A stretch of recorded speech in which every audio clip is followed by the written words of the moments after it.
حسین شہید کربلا، امام عالی مقام سبت رسول رضی اللہ تعالی عنہ وارضاہ عنہ، جب مدینہ طیبہ میں تھے اور آپ کو یزید نے بیعت کے لیے اصرار کیا، اور جانتے ہیں مدینہ کا گورنر ولید بن عقبہ امام حسین کو اپنے گھر میں بلایا، رات کے وقت کہا کہ آپ یزید کی بیعت کر لیں، سب ٹھیک ہو جائے گا۔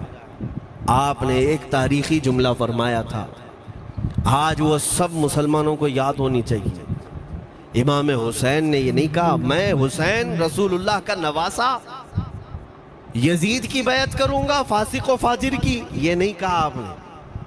توجہ چاہتا ہوں، آپ نے یہ نہیں فرمایا، بلکہ یہ فرمایا مجھ جیسا اس جیسے کی بیعت کیسے کر سکتا ہے۔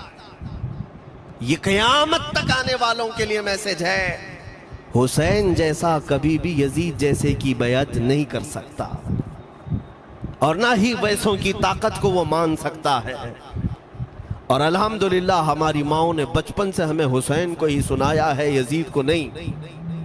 اس لیے آج اگر کسی تخت پر یزید بیٹھا ہو تو ہمیں ڈر نہیں لگتا اس بات کا کہ وہ گردن اڑا دے گا، ہمیں اس بات کا خوف نہیں لگتا کہ پھانسی پر چڑھا دے گا، ہمیں اس بات کا یقین ہے کہ اگر ہمارے ٹکڑے بھی ہو جائیں گے تو انشاءاللہ ہماری روح کربلا ضرور پہنچیں گی۔ امام حسین کے ساتھ قیامت کے دن اٹھائے جائیں گے، حق بات کرتے ہوئے اگر دنیا سے جائیں۔ عزیزان گرامی وقار، میں تاریخ کی چند جھلکیاں آپ کے سامنے رکھوں گا۔ مجھے حکم بھی ہوا ہے، بہت جلدی وقت ختم ہو جائے گا، سمیٹنا ہے۔ میں چند مثالیں آپ کے سامنے رکھتا ہوں۔ طاقت کسے کہتے ہیں، قوت کسے کہتے ہیں؟ جیم میں جا کر باڈی بنانے والا طاقتور ہے، کاجو بادام کھانے والا طاقتور ہے، مکے مارنے والا طاقتور ہے۔ کون ہے طاقتور؟ طاقت کسے کہتے ہیں؟ میرے عزیزو، اصل طاقت تو یہ ہے کہ تم استعمال اپنے ہاتھ پیر کچھ بھی نہ کرو لیکن کھلبلی دوسروں میں مچی رہے، یہ اصل طاقت ہے۔ یہ رب تعالیٰ کی طرف سے دی ہوئی ہوتی ہے انعام میں۔ ورنہ آپ سوچ سکتے ہیں کہ حسین اعظم کے ساتھ جو لوگ آئے تھے وہ کل قافلہ کتنا تھا؟ الگ الگ روایتیں، امام حسین کے ساتھ 135 لوگ تھے، بعض روایات میں ہے 96 تھے، 96 لوگ تھے، بعض روایت میں 82 تھے، شہید ہونے والوں کی تعداد 72 ہے۔ لیکن اس بات پر اکثر علماء محدثین کا خیال ہے کہ 82 لوگ تھے، 82 لوگ تھے۔ 82 کے مقابل میں کتنے لوگوں کو آنا چاہیے راستہ روکنے کے لیے؟ اگر کسی عام آدمی سے بھی پوچھے تو ڈبل کر دو، ٹرپل کر دو، 4 گنا زیادہ کر دو۔ نہیں، 82 کو روکنے کے لیے پہلے 1000 لوگ آئے، پھر وہ 1000 کے بعد 4000 پلس آئے، 5000 لوگ صرف 82 لوگوں کو روکنے کے لیے آئے راستہ۔ پھر یہ لوگ 4 دن تک راستہ روکتے ہی رہے، 5000 لوگ مل کر۔ 10ویں محرم ہونے سے پہلے پھر تقریباً 16000 لوگ آئے، یعنی تقریباً پورے ٹوٹل ملا کر 22000 کے قریب، 21000 سمتنگ کچھ، 22000 کی فوج کیا معنی رکھتی ہے؟ کس کو روکنے کے لیے؟ 82 لوگوں کو۔ اسی سے سمجھ میں آتا ہے اصل طاقت کسے کہتے ہیں۔ طاقت اسی کو کہتے ہیں کہ ادھر 3 دن کے بھوکے اور پیاسے ہیں، ان کے خیموں میں ساز و سامان بھی نہیں، جنگ کے اسباب بھی نہیں، اور وہ جنگ کی نیت سے بھی نہیں گئے، اس کے باوجود 22000 کے سینوں میں جو کھلبلی مچی ہے، دنیا اسی کو سمجھ نہیں پا رہی ہے۔ اگر دنیا یہ سمجھتی ہے کوانٹیٹی کا نام طاقت ہے تو ہم اس کو رد کرتے نہیں، کوالٹی کا نام طاقت ہے۔ ایمان یہ اصل طاقت ہے۔ اور ایک تاریخی بات میں آپ کے سامنے رکھتا ہوں، امام حسین کا راستہ روکنے کے لیے سب سے پہلے یزید کی فوج سے جو شخص آیا تھا اس کو حر بن یزید کہتے ہیں، حر بن یزید الریاعی۔ 1000 کا لشکر لے کر کے یہ امام حسین کا راستہ روکنے آئے، 2 دن تک ادھر ادھر گھماتے رہا، اور جب نمازیں ہوتی رہی امام حسین مصلی امامت پر ہیں اور یہ یزیدی اقتدا بھی کر رہے ہیں۔ ہر جماعت امام حسین کے پیچھے ہو رہی ہے، لیکن میں آپ کو بتاتا ہوں 10ویں محرم سے پہلے امام حسین نے خطبہ دیا اور یزیدیوں سے کہا کیا تم میری حیثیت کو نہیں جانتے؟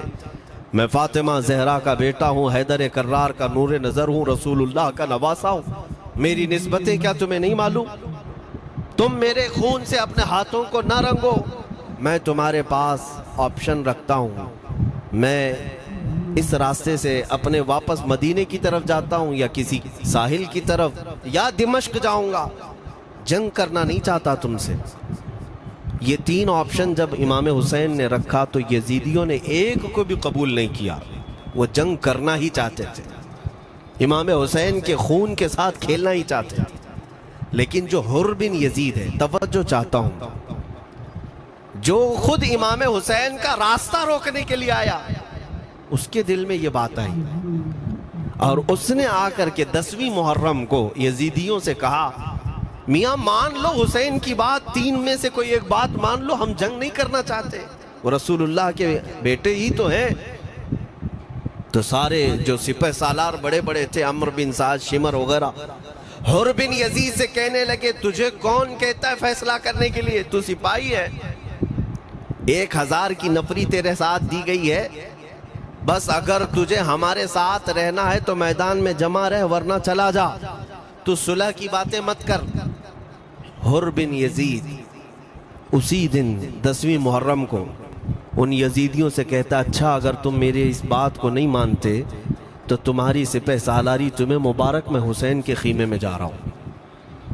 جو یزید کی طرف سے آیا تھا وہ کدھر چلا گیا؟ مولا حسین کے خیمے میں۔ کب؟ صرف 10ویں محرم، ایک روایت میں 9ویں محرم کو، ایک دن پہلے امام حسین کے خیمے میں آیا، دست بوسی کی، معافی مانگی، اور امام حسین نے کہا اب تم جا سکتے ہو اپنے گھر۔ حر بن یزید نے کہا میں اس وقت تک اب آپ کا ساتھ نہیں چھوڑوں گا جب تک میرے جسم میں آخری سانس باقی رہے، میں آپ کے ساتھ رہوں گا۔ اب امام حسین کی وفاداری میں آنے والا کون تھا؟ اس لیے میں آپ کو ایک چیز دے جاتا ہوں میرے عزیزوں، اللہ عز و جل کی قدرت کے فیصلے ہیں، وہ جب چاہتا ہے کہیں سے بھی کسی کو ہدایت عطا فرماتا ہے۔ وہ باطل قوتوں کے موجود پلنے والا بچہ بھی کبھی رب تبارک و تعالی ہدایت دیتا ہے، اسے عالم بناتا ہے، اور کبھی کعبے کی چھاؤں میں پلنے والے کو مولا ابو جہل بھی بناتا ہے، گمراہ کر دیتا ہے۔ حر بن یزید مولا حسین کے پاس آ گئے، جو بات مجھے کہنی ہے اس کے لیے مجھے اتنا واقعہ بیان کرنا پڑا ہے۔ میں اصل پوائنٹ کی طرف آتا ہوں، کیوں میں یہ بیان کر رہا ہوں۔ جب 10ویں محرم کو جنگ شروع ہوئی، عمرو بن سعد نے تیر چلایا، تو جانتے ہیں خیمہ حسین کی طرف سے سب سے پہلے میدان میں اترنے والا یہی حر بن یزید ہی، یہی اترے اپنے گھوڑے پر سوار ہو کر انہی یزیدیوں سے لڑنے کے لیے جن کی فوج میں یہ آئے تھے، ان کے مقابل میں لڑنے کے لیے گئے۔ اور جب لڑنے کی ابتدا ہوئی، صبح سے دوپہر کے قریب تک وہ لڑتے رہے، زوال تک۔ اب جو بات کہنا ہے توجہ سے سنو۔ حر بن یزید نے صبح سے لڑائی کی، بہتوں نے وہاں پر میدان جنگ میں مقابلہ آرائیاں کی ہیں، لیکن حر بن یزید کی جو لڑائی ہے وہ تاریخ میں لکھی ہوئی ہے۔ آج انہوں نے یزیدیوں کے ساتھ جو جنگ کیا، کئی گھنٹے جنگ کرنے کے بعد جانتے ہیں تنہا حر بن یزید نے 120 یزیدیوں کو قتل کیا۔ 120 کی تعداد، ایک گھوڑ سوار ایک ہی ہے، 120 کو مار گرایا۔ اس کے بعد جام شہادت نوش کیا۔ میں تاریخ پڑھ رہا تھا، وہیں پر ہم نے کتاب کو روک دی۔ بہت سارے لوگ کربلا کے واقعات میں امام حسین کے خاندان کے بچوں کے شہادت تو بیان کرتے ہیں، ان کے جسم کٹ گئے، ان کے اوپر گھوڑے دوڑائے گئے، لیکن تم یہ نہیں جانتے کہ حسینی شہزادوں نے باطل قوتوں کے کیسے چھکے چھڑائے تھے۔ ایک ایک جوان نے مقابل میں آنے والوں کو ان کی اوقات کیسے یاد دلائی تھی۔ اب سنو، حر بن یزید 120 کو مار گرا سکتے ہیں، وہ بھی ایک دن پہلے خیمہ حسین میں آنے والا، ایک دن پہلے خیمہ حسین میں آنے والا۔ بات سمجھ میں آ رہی ہے ابھی؟ جو ایک دن پہلے خیمہ حسین میں آ جائے اس کی طاقت کا حال یہ ہے، جو پیدائشی حسینی ہو اس کی طاقت کا حال کیا ہو؟ میرے عزیزوں، طاقت کسے کہتے یہ سمجھو۔ یہ اور بات ہے کہ لوگوں کو اپنی ہی اوقات معلوم نہیں، اپنی حیثیت معلوم نہیں ہے۔ ہوتا کیا ہے میں آپ کو بتاؤں۔ علامہ عبد المصطفیٰ اعظمی صاحب نے ایک بڑی پیاری بات لکھی ہے۔ وہ گجرات کے حالات بہت اچھی طرح سے جانتے تھے۔ آپ نے ایک بہت اچھی بات لکھی جو ہمارے تمام چیزوں سے یا آج کے زمانے میں یہ چیز میچ ہوتی ہے۔ ایک تاجر تجارت کرنے کے لیے نکلا، اس کے پاس کچھ قیمتی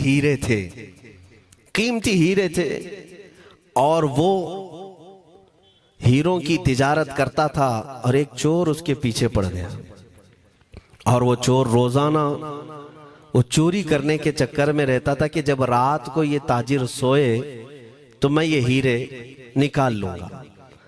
لیکن 2-3 دن جب وہ تاجر سوتا تھا وہ پورے ہیرے چیک کرتا تھا، کہیں نہیں ملتے تھے۔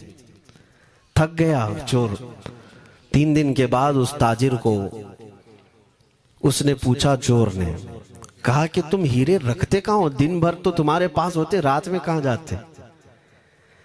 تو اس تاجر نے کہا، عقل کا اگر تو استعمال کرتا تو تجھے بات سمجھ میں آتی، روزانہ میں تیرے ہی جبے میں رات کو یہ ہیرے رکھ کر خود سو جاتا تھا۔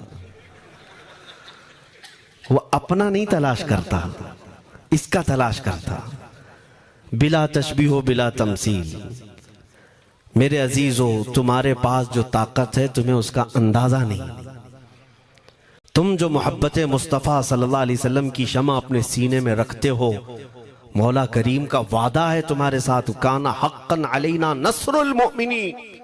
رب تعالیٰ فرماتا ہم نے اپنے اوپر لازم کر لیا ہے کہ ایمان والوں کی مدد کریں، اور ہم نے مدد دیکھی ہے، رب تعالیٰ کی مدد دیکھی ہے۔ آج کے ان حالات میں مجھے بتاؤ، بھونکنے والے بھونک ہی رہے ہیں، باقی تمہارا کیا بگاڑ لیا؟ کیا تمہارا خراب کیا؟ بس یہ ہے کہ تم اپنے اندر کھلبلی مت مچاؤ اور زیادہ خوف و ہراس میں مت جیو۔